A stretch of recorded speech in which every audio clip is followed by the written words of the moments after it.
Hello दोस्तों, मैं सौरभ एक बार फिर से आप सभी का स्वागत करता हूं आपके अपने परिवार सक्सेस आईटीआई में। तो चलिए दोस्त, आज हम लोग फिर से शुरू करने वाले हैं अपनी क्लास को। जैसा कि आप सभी को पता है कि भाई हम लोग WCS पढ़ रहे हैं और ये सभी ट्रेड में कॉमन होती है। पूरी आईटीआई में ये WCS चलता है। किसी भी ट्रेड से हैं अगर आप तो इस क्लास को अटेंड कर सकते हैं, कोई दिक्कत वाली बात नहीं है। पिछली क्लास में हमने LCM एवं SCF का जो है बेसिक समझा था, कॉन्सेप्ट समझे थे। इस क्लास में हम लोग क्वेश्चन करेंगे। ठीक है भाई, तो अगर आपने अभी तक चैनल को हमारे सब्सक्राइब नहीं किया, सब्सक्राइब कर लीजिएगा। यहाँ पे आपको फिटर, इलेक्ट्रीशियन और WCS ये 3 क्लासेस आपको रेगुलर मिल रही है। तो आप हमारे साथ जुड़ जाइएगा और अपनी तैयारी को, अपने जो आपके CBT एग्जाम है उनको बेहतरीन तरीके से आप कर सकते हैं। चलिए आइए भाई, आज का पहला क्वेश्चन आपकी स्क्रीन के सामने, इसको पढ़िए जरा। 7 के प्रथम 5 अपवर्त्यों का योग क्या होगा। देखो, अपवर्त्यों का मतलब होता है ना कि जो उसके टेबल में आते हैं, है ना। अपवर्तों का मतलब क्या होता है? अपवर्तों का योग जो उसके टेबल में आते हैं, है ना। अपवर्तों का मतलब एक तरीके से यही कह सकते हैं कि जो पहाड़े में आते हैं, बस इतनी सी बात। ठीक है, या उसके मल्टीपल होते हैं, आप ऐसा कह सकते हैं। 7 के प्रथम 5, 7 के जो है मेरे प्यारे दोस्त प्रथम 5 के आपको योग बताने हैं। समझ रहे हो ना? तो आ जाओ जरा योग बता देते हैं। भाई क्या दिक्कत है? हमें 7 का पहाड़ा तो आता ही है ना। 7 एकम 7, 7 दूनी 14, 7 त्रिका 21, है ना। 7 चौके 28 और 7 पना 35। ठीक है, कितने हो गए? 2 2 4 5 हो गए ना। ठीक है, अब इनको जोड़ दो। इन्हीं का योग आपसे पूछा है इन्होंने, इनको जोड़ दो जरा, है ना। तो आप कहेंगे सर बिल्कुल हम जोड़ देते हैं। 7 और 4 कितना हो जाएगा? 11, 11 और 1 12, 12 और 8 कितना हो जाएगा? 20, 20 और 5 कितना हो जाएगा? 25 का 5, है ना। उसके बाद एक, एक और दो 3, है ना। 2 और 1 3, 3 2 5, 5 3 8 और 2 हमारा जो है हासिल का था 8 2 10, यानी कितना हो गया? 105। तो आपका आंसर क्या आ गया मेरे प्यारे दोस्त? आपका आंसर आ गया 105। बोलो, अब ये अपवर्तों वाला काम आप कर लेंगे कि नहीं? अपवर्तों का मतलब होता है जो उसके पहाड़े में आते हैं, जो उसके मल्टीपल में आते हैं, उनके बारे में वो बातें कर रहा होता है। तो आपको ये बात तो आप कर ही लेंगे, इसमें कोई दिक्कत नहीं है। ठीक है, इसको आप कर लोगे। ठीक है, बिल्कुल। ये क्वेश्चन आपको मिले तो इसको फोड़ देना है। चलो आ जाओ अगले क्वेश्चन पे। 50 तथा 100 के बीच 18 के अपवर्तों की कुल संख्या कितनी होगी? देखो, अब इन्होंने रेंज बता दी आपसे। इन्होंने रेंज कह दिया कि मेरे प्यारे भाई, मेरे बड़े भाई, 50 से 100 के बीच में ही रहना है आपको। कहां पे रहना है? 50 से 100 के बीच में ही रहना है। बट 18 के अपवर्तों यानी 18 के पहाड़े आपको बताने हैं। तो बताओ जरा, 18 का पहाड़ा जब आप लिखोगे तो ऐसी कितने नंबर होंगे जो 50 और 100 के बीच में आएंगे? लिख दो और बता दो। एकदम इत्तू सा क्वेश्चन है ना, लुंजू पुंजू सा क्वेश्चन है। कर दो इसको, कर दो, एकदम बेहतरीन तरीके से उड़ा दो, फोड़ दो। आ जाओ, देखो 18 का ही तो हमें टेबल लिखना था ना। आ जाओ। आप कहेंगे सर 18 एकम 18, 18 दूनी 36, 18 त्रिक 54, है ना। उसके बाद क्या आ जाएगा? 18 चौके 72, 18 पंचे 90, है ना। इसके बाद अगर आप इसमें 18 जोड़ देते हो तो ये फिर 108 हो जाता है। हो जाता है ना। आपसे इन्होंने बोला है कि 50 और 100 के बीच, ये भी हमारा 50 के बीच नहीं है, ये भी नहीं है, ये है। तो पहला, दूसरा और तीसरा, ये चौथा 100 के ऊपर निकल गया। तो हमें कितने मिले? हमें मिले प्यारे दोस्त, अपवर्तों की संख्या कितनी मिल गई? अपवर्तों की संख्या हमें मिली 3। और यही आपका प्यारा सा आंसर है। बोलो, बात समझे या नहीं समझे? यही आपका प्यारा सा आंसर है। तो बोलो, बात समझ गए ना? एकदम उम्मीद करता हूं आपको ये बातें समझ में आ रही होंगी। अगर आपने कॉन्सेप्ट नहीं देखे हैं दोस्तों, पिछली क्लास में देख लीजिएगा। आप सक्सेस आईटीआई यूट्यूब पे सर्च करेंगे, मेरा आपको चेहरा दिखेगा वहां पे। आप उस वीडियो पे जाएंगे, वहां पे चैनल पे जाके आप प्लेलिस्ट पे जाएंगे ना, WCS फिटर इलेक्ट्रीशियन सारी मिलेंगी आपको। ठीक है ना। आ जाओ, चलो जरा आगे देखते हैं, आगे बात को समझते हैं। 36 के अपवर्तकों, देखो अपवर्तकों का मतलब होता है गुणनखंडों की संख्या। अपवर्तकों का मतलब क्या है? अपवर्तकों का मतलब है गुणनखंडों। इन्होंने लिखा भी है, अपवर्तकों का मतलब क्या है? गुणनखंडों की संख्या क्या है? 36 के गुणनखंडों की संख्या क्या है? यानी कि 36 के फैक्टर्स बताने हैं आपको। क्या करने हैं? 36 के फैक्टर। आ जाओ जरा देखते हैं दोस्त।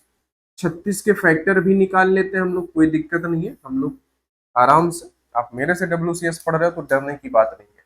आप कहेंगे सर 36 का फैक्टर एक भी तो हो सकता है गुणनखंड।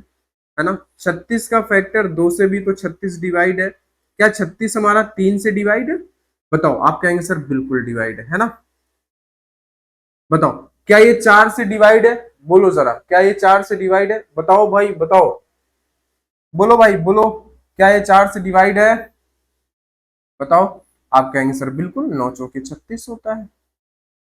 क्या ये 5 से डिवाइड हो सकता है? कभी नहीं, 5 से नहीं होगा। 6 से डिवाइड हो जाएगा, है ना। 7 से डिवाइड होगा?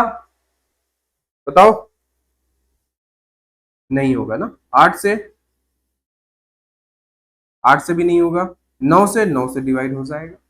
अब देखो ये 9 से जब आपने किया ना तो कितनी बार में आया? 9 चौके 36। 9 चौके 36, यानी कि अब आप क्या कह रहे हैं कि सर हम वापस आने लगे। 9 चौके 36। अब 3 से इसमें अगर आप भाग दोगे तो कितनी बार जाएगा? 12 तिया 36। आप ऐसे लिख दो। 2 से भाग दोगे तो 18 दूनी 36। 1 से भाग दोगे तो 36 एकम 36। समझ गए? मैंने ये समझा है जहां तक, मैंने, मेरी समझ से है ये कि कुछ समय बाद ही रिपीट होने लगता है। जैसे आपने 9 का टेबल पढ़ा, 9 9 दूनी 18, 9 त्रिक 27, 9 चौके 36, यानी 4 बार में हुआ, यानी ये वाला नंबर हमारा रिपीट हो गया। यानी अब इसके बाद ये वाला नंबर रिपीट होगा तो 12 तिया 36, फिर ये वाला होगा तो 18 दूनी 36, फिर ये होगा तो 36 एकम 36। कितने मिले? बताओ जरा। आप कहेंगे सर 1 2 3 4 5 6 7 8 9, तो गुणनखंडों की संख्या कितनी हो गई? गुणनखंडों की संख्या हो गई मेरे प्यारे दोस्त, मेरे प्यारे भाई, 9। कितनी हो गई? 9 हो गई। बोलो कोई समस्या, कोई प्रॉब्लम? कोई प्रॉब्लम, सॉरी, कोई प्रॉब्लम हो तो बताना, है ना। गलती से प्रॉब्लम निकल जाता है भाई। चलो आ जाओ आगे। आगे बात करते हैं 25 और 30 का सबसे छोटा सार्वगुणज। अब बताओ जरा, मैं आपको यहाँ पे दो चीजें बताता हूं। इन्होंने बोला है सार्वगुणज। क्या बोला इन्होंने? इन्होंने बोला सार्वगुणज। इसको आप अपनी नोट्स में नोट कर लेना, डब्ल्यूसीएस का नोट्स बता देना भाई। सार्वगुणज, फिर उसके बाद क्या है? सार्वगुणनखंड। इन दोनों का मतलब क्या है? देखो मेरे प्यारे दोस्त, अगर आपसे बोलता है सार्वगुणज, तो सार्वगुणज का मतलब होता है एलसीएम। सार्वगुणनखंड बोलता है तो इसका मतलब होता है एचसीएफ। बोलो जरा, बात आप समझे कि नहीं? एलसीएम और एचसीएफ। सार्वगुणज का मतलब एलसीएम, सार्वगुणनखंड का मतलब एचसीएफ होता है। ठीक है ना? इतनी बात आप समझे? बिल्कुल। तो 25 और 36 का आपको एलसीएम निकालना है। तो मेरे प्यारे भाई, मैंने आपको बताया है कि 25 और 30 का अगर आपको एलसीएम निकालना है तो निकाल दो। 2 से भाग जाएगा क्या? बिल्कुल जाएगा। 25 में नहीं जाएगा, बस 15 30 में तो जाएगा, 15 तो नहीं 30। अब 3 का भाग जाएगा, 25 में नहीं जाएगा, बट इसमें जाएगा, 5 3 15।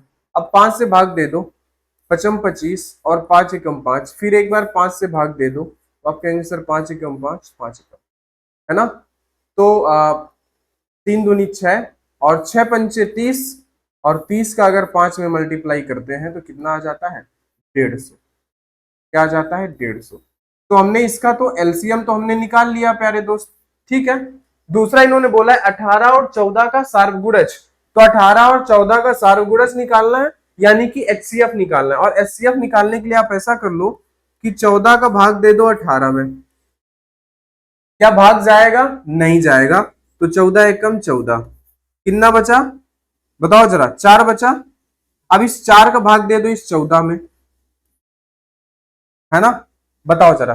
तो 4 तिया 12, 3 बार में कितना हो गया? 12। बचा कितना आपके सामने? 2। इस 2 का भाग दे दो 4 में, तो 2 दूनी 4, यानी इस 2 की वजह से।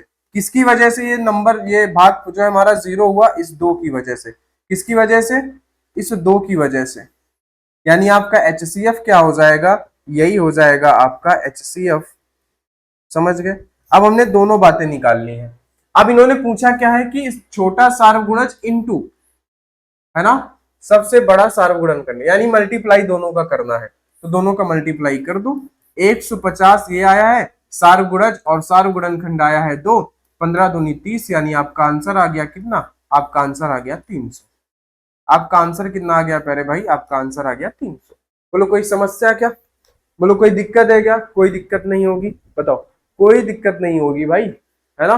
बताओ कोई समस्या, कोई दिक्कत? आप कहेंगे नहीं सर। आप समझ लो एक बार, बस आपको सार्वगुणज की बातें समझनी है कि सार्वगुणज क्या है और सार्वगुणनखंड क्या है। ये बातें अगर आपने समझ ली है तो कोई दिक्कत वाली बात नहीं है। आ जाओ 15, 25 व 60 का लासा गुणनखंड विधि से। देखो इन्होंने गुणनखंड विधि बोली है तो हम सबसे पहले 15 के गुणनखंड करेंगे, है ना। फिर आप क्या करोगे कि सर 25 के गुणनखंड करोगे, फिर आप क्या करोगे कि सर 60 के गुणनखंड करोगे। कर दो, कोई दिक्कत वाली बात है क्या, नहीं है।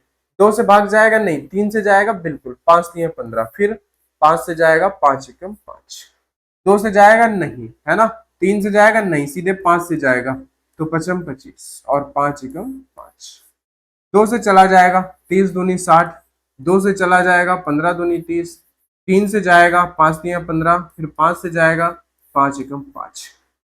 बस अब मैंने आपको ये बताया था कि भाई जब भी आप एलसीएम निकालोगे गुणनखंड विधि से तो आपको हाईएस्ट पावर लेनी है। अब सबसे पहले देखो यहाँ पे कौन कौन सी अभाज्य संख्या यूज हुई है। आप कहेंगे सर 2 यूज हुआ है, 3 यूज हुआ है और 5 यूज हुआ है। ठीक है सर, इनकी हाईएस्ट पावर क्या है। मैं कहूं तो 2 जो है वो सबसे ज्यादा 2 बार आया है। सबसे ज्यादा 2 कितनी बार आया है, 2 बार आया है। 3 कितनी बार आया है, तो आप कहेंगे सर 3 कहीं भी देखें तो बस एक ही बार आया है, तो 3 की हाईएस्ट पावर क्या होगी, 1। 5 अगर देखें तो सर 5 ज्यादा से ज्यादा 2 बार आया है, तो आप यहाँ पे पावर क्या लिखेंगे, 2। यानी इसका मतलब क्या हो गया कि 2 गुणे 2 गुणे 3 गुणे 5 और गुणे में 5। तो आप क्या कहेंगे, 2 दूनी 4, 4 3 12, है ना, और 12 पंचे 60 और 6 पंचे 30 यानी 300। आपका इसका भी आंसर कितना आ गया, आप कहेंगे सर इसका भी आंसर तो हमारा 300 ही आ गया। इसका भी आंसर कितना आ गया, इसका भी आंसर आपका कितना आ गया दोस्त, इसका भी आंसर आ गया 300। बोलो कोई समस्या आ गया, कोई दिक्कत नहीं, कोई दिक्कत नहीं। गुणनखंड विधि मैंने आपको बता रखी है, वही गुणनखंड विधि आपको लगानी थी, आपने वो गुणनखंड विधि यहाँ पे लगा दी है, तो कोई समस्या कोई दिक्कत वाली बात आपको यहाँ पे नहीं है। चलिए अगले क्वेश्चन पे आता हूं मैं, क्वेश्चन नंबर 6। अच्छा, इसका एलसीएम भाग विधि से निकालना है। भाग विधि आप सभी को पता है कि सर हम सबसे पहले 25 लिखेंगे, फिर हम 60 लिखेंगे, फिर हम 75 लिखेंगे, फिर हम 80 लिखेंगे, है ना। भाग विधि बोला है तो भाग विधि निकालने है। ठीक है, आ जाओ देखो जरा, 2 से भाग जाएगा, बिल्कुल जाएगा, इस 25 में नहीं जाएगा लेकिन इस 60 में चला जाएगा, 30 दूनी 60, 75 में नहीं जाएगा लेकिन इस 80 में जाएगा, 40 दूनी 80। फिर इस 2 का भाग दोगे, इस 25 में नहीं जाएगा, 15 दूनी 30, 75 में नहीं जाएगा और 20 दूनी 40। ठीक है, फिर इस 2 से भाग दोगे, इस 25 में नहीं जाएगा, 15 में भी नहीं जाएगा, 75 में भी नहीं जाएगा, इसमें जाएगा 10 दूनी 20। फिर अभी आप 2 से भाग दोगे तो इस 25 में भी नहीं जाएगा, 15 में भी नहीं जाएगा, 75 में भी नहीं जाएगा, इसमें चला जाएगा 5 दूनी 10। फिर क्या आप 3 से भाग दोगे, बिल्कुल 25 में नहीं जाएगा लेकिन 5 3 15, 3 से अगर इसको आप डिवाइड करते हो तो 25 3 75, फिर 5 में भी नहीं जाएगा। क्या अब किसी नंबर में 3 से जाएगा, नहीं, तो 5 से भाग दे दो, 5 25, 5 एकम 5, 5 25, 5 एकम 5। फिर से एक बार 5 का भाग दे दो, 5 एकम 5 1, 5 एकम 5 1। तो आपको निकालना क्या है मेरे प्यारे दोस्त, आपको निकालना है यहाँ पे एलसीएम, यानी कि आपको निकालना है लासा। आपको अपन लासा निकालना है, तो 2 दूनी 4, है ना, 2 दूनी 4, 4 दूनी 8, 8 दूनी 16, 16 और 8 दूनी 16 और 16 पचाई 80 कर लेते हैं ना, 80 और 5 तिया 15, है ना, 16 पचाई 80 और 15। बोलो बताओ, अब इसका मल्टीप्लाई कर लो, कोई दिक्कत, बोलो भाई कोई दिक्कत कोई समस्या, आप निकाल लोगे, आप कहेंगे सर बिल्कुल निकाल लेंगे हम, कोई दिक्कत वाली बात नहीं है इसमें तो, इसमें तो सर कोई दिक्कत वाली बात नहीं है, हम बिल्कुल निकाल लेंगे। बताओ, है ना, बोलो, आप कहेंगे सर बिल्कुल, है ना।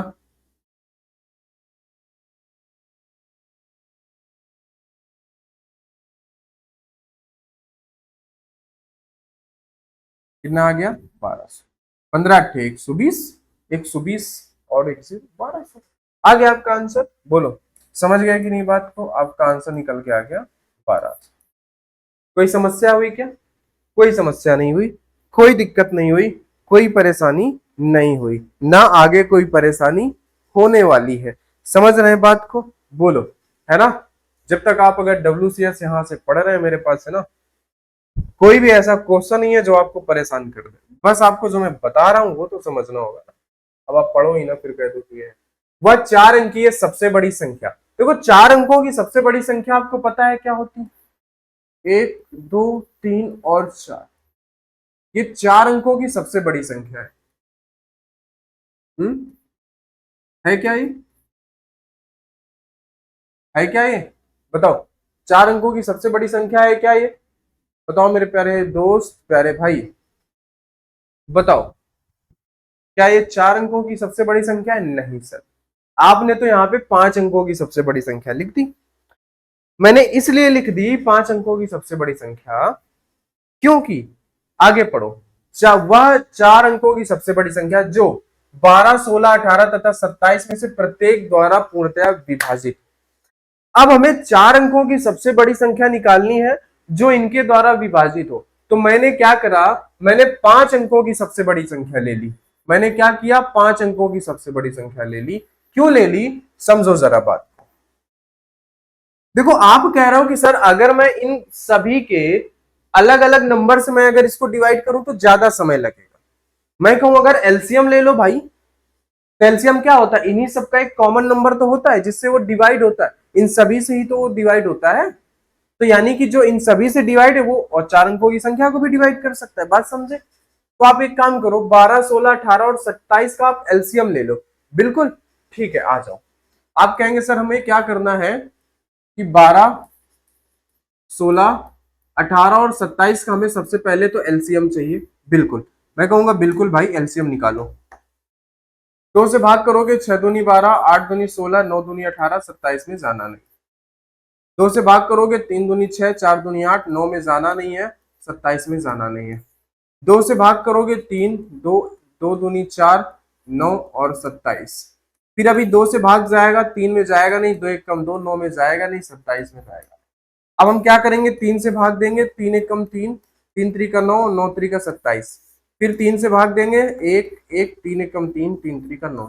फिर 3 से भाग देंगे, 3 एक कम 3। ठीक है, 2 दूनी 4, 4 दूनी 8, 8 3 का 24, है ना?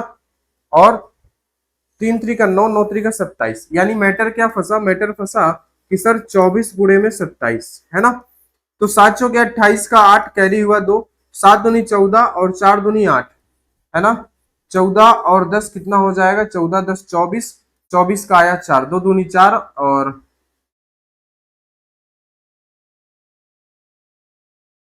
14 और 10, 24 का 4 कैरी हुआ, 2 दूनी 4, 4 और 2 6, 648 आएगा क्या दोस्त?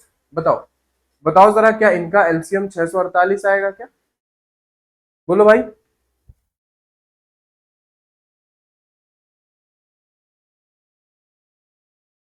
12, 16। ओहो ओहो ओहो, हमने एक चीज गड़बड़ कर दी है यहाँ पे। हमने एक चीज क्या गड़बड़ कर दी है दोस्त, मैं बताता हूँ आपको। हमने नहीं गड़बड़ करी है, एक्चुअली वो क्वेश्चन टाइप होने में गड़बड़ हो गई है। बस थोड़ी सी गड़बड़ हुई है और उसकी वजह से हमारी इतनी मेहनत बर्बाद हो गई। वो गड़बड़ क्या हुआ है मेरे प्यारे दोस्त, मैं बताता हूँ। ये जो यहाँ पे 16 लिखा है ना, ये 16 नहीं था दोस्त, ये 15 था। बस इसने खेला पूरा गड़बड़ कर दिया। 12, 15, 18, 27 है, क्या है दोस्त, 12, 15, 18 और 27 है, ये मामला था यहाँ पे। इसलिए मैटर सारा हमारा गड़बड़ा गया। आ जाओ, 2 से भाग करो, 6 दूनी 12, ये जाएगा नहीं 2 से, 9 दूनी 18 और 27। 2 से भाग करोगे, 3 दूनी 6, ये जाएगा नहीं, ये भी जाएगा नहीं, ये भी जाएगा नहीं। 3 से भाग करना पड़ेगा, 3 एकम 3, 5 3 15, 3 3 का 9, 9 3 का 27। 3 से भाग करेंगे, 5 में जाएगा नहीं, 3 एकम 3, 3 3 का 9। फिर 3 से भाग करेंगे, 5 में जाएगा नहीं, 3 एकम 3। अब 5 से भाग कर देंगे, सब में भाग चला जाएगा। तो 2 दूनी 4, है ना, 4 तिया 12, 12 तिया 36 और 5 तिया 15। यानी कि हमें करना क्या था, 36 गुणे 15 करना था, है ना? 15 6 का 90, 0, है ना? और 15 तिया 45, 45 में अगर हमने 5 जोड़ दिए तो 50 और 4 54, यानी 540 हमारा एलसीएम आ रहा है। 540 एलसीएम आ रहा है। अब मेरी एक बात को समझो, अब मेरी बात को ये समझो, क्या कि आप एक काम करो, आपको चाहिए 4 अंकों की सबसे बड़ी संख्या। आपने क्या लिखा, सबसे लिखा पहले 5 अंकों की सबसे बड़ी संख्या, ठीक है? अब एक काम कर दो, कि अगर आप इस 540 से आप 1000 में भाग दोगे, अगर आप 1000 में 540 से भाग दोगे, तो अगर आपने 2 बार भी भाग दे दिया, अगर आपने 2 बार भी भाग दे दिया, तो 5 दूनी 10 यानी 1000, 1080 हो जाएगा क्या? बताओ कितना हो जाएगा? 1080। बोलो भाई, अगर आपने भाग दिया यहाँ पे तो क्या करोगे? 540 का भाग दोगे, है ना? 540 से जो है, सॉरी, दो, दो चार, 10,000 में, 10,000 में भाग दोगे, तो 5 दूनी 10, है ना? 500 का 2 गुना तो 1000 होता है। अगर मैं इसमें 10 से मल्टीप्लाई करूं तो एक जीरो बढ़ेगा, 5,400 होगा। लेकिन अगर मैं इसमें 20 का मल्टीप्लाई कर दूं तो ये कितना हो जाएगा? 4 दूनी 8, 5 दूनी 10, एक जीरो, 1080। अच्छा, एक सेकेंड, हम एक काम करते हैं, 540, 540 का हम भाग ही दे देते हैं 10,000, है ना? तो 540 का अगर आप भाग देते हो, तो आप एक काम करो, सबसे पहले एक बार दे दो,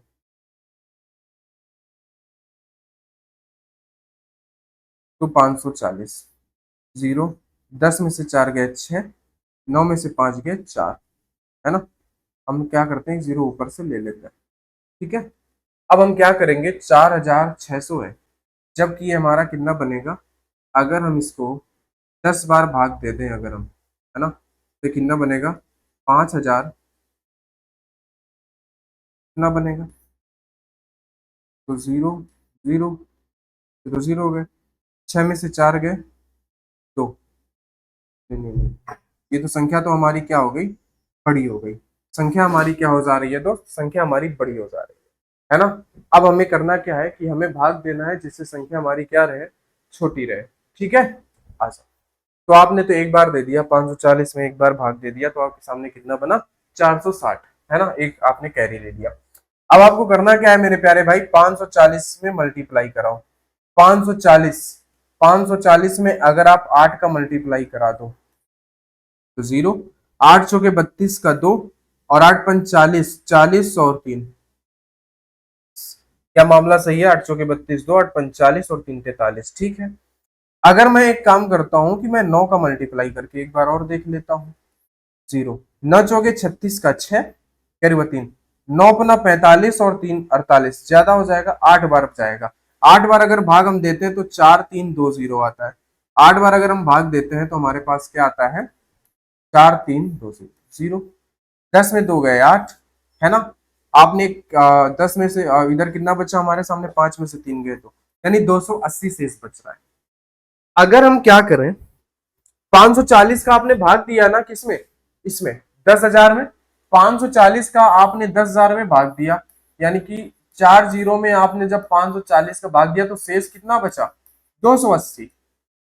या तो शेष जो बचता है, तो या तो 280 ये बड़ा होता, यानी 10,280 होता तो पूरा भाग चला जाता, या आप ऐसे कह सकते हो कि अगर हम 10,000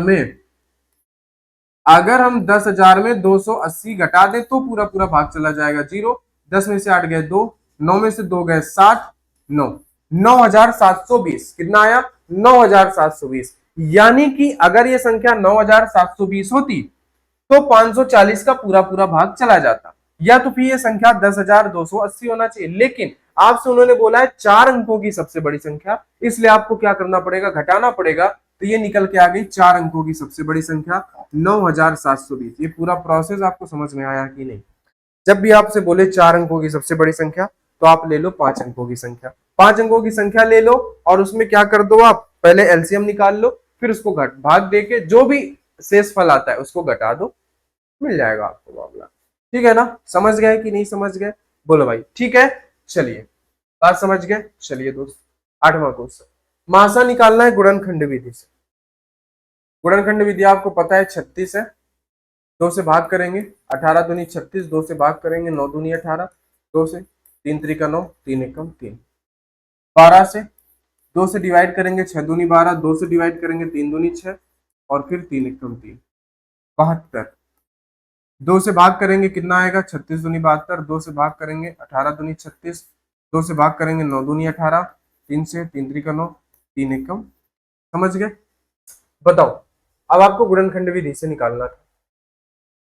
अब आप पहले 36 के लिखेंगे तो 2 गुणे 2 गुणे 2 गुणे 3, उसके बाद इसके लिखेंगे 2 गुणे 2 गुणे 3, फिर इसके लिखेंगे 2 गुणे 2 गुणे 2 गुणे 3 गुणे 3। अब देख लो जरा कॉमन कितने हैं, है ना, ये 2 का पेयर है, इस 2 का पेयर है, आगे किसी भी 2 का पेयर नहीं है, बस एक 3 का पेयर बन सकता है। तो 2 दूनी 4 और 4 3 12, तो आपका एचसीएफ क्या आ गया, आपका एचसीएफ आ गया 12। बोलो कोई समस्या? कोई समस्या नहीं, आगे आ जाओ। और इनका मासा भाग विधि से निकालना है। तो सबसे पहले आप 18 का भाग दे दो 24 में, है ना, तो 18 एकम 18, ठीक है, तो कितना बचा 6, 6 का भाग दे दो 18 में, तो 6 3 का 18, 0 हो गया, किसकी वजह से 6। फिर से हम 6 को लेंगे 87 में भाग देंगे, है ना, तो 10 6 के 60, यानी 12 पंचे 60, 12 6 72, 13 6 78।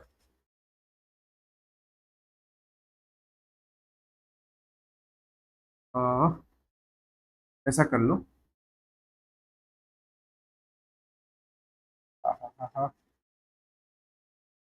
बताओ, 6 का भाग दे दो इसमें, 87 87। अगर मैं पूरा पूरा भाग दूं तो